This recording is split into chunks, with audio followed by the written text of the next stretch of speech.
Some breaking news on cost cutting over at Ford. Let's get to Phil LeBeau on the CNBC Newsline. Morning, Phil. And Carl, this is the next leg of the restructuring at Ford by CEO Jim Hackett. Starting this week, they will be announcing and letting employees know they're going to cut about 900 white-collar jobs, salaried jobs. 500 of those will be in the U.S. This is all part of eliminating about 20% of its management or salaried workforce by the end of August. That's 7,000 jobs worldwide. Now, most of that will happen in Europe. But, guys, this is the restructuring really starting to take place that people have been waiting for at Ford. Wouldn't be surprised to see shares of Ford move a little bit higher as Jim Hackett starts to move through with the plans that he's laid out for some time. Phil, looking through this employee email from Hackett, annual savings of about $600 million?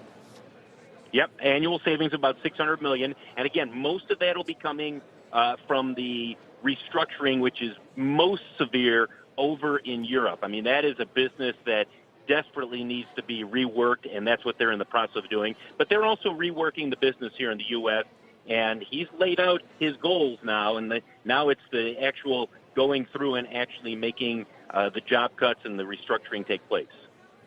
Phil, this is remarkable news in the sense that this company continues to shrink and go for profitability. Phil, Hackett's really very different.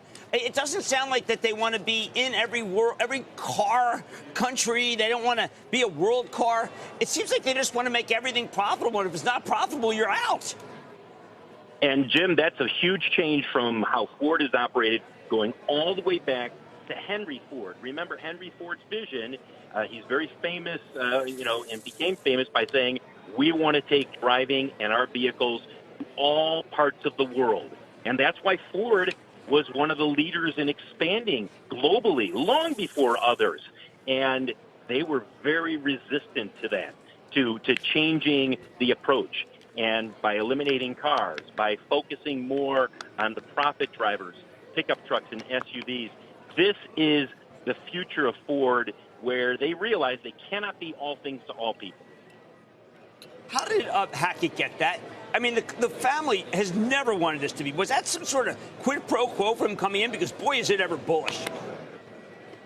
Well, I think the big part is that he has the backing of Bill Ford. You couldn't do this if Bill Ford didn't buy into it. And I think this has been a gradual evolution in Bill Ford's philosophy at Ford. I think that he, like anybody, would love to live up to the tradition of Henry Ford, but at some point you realize the world changes and you have to change.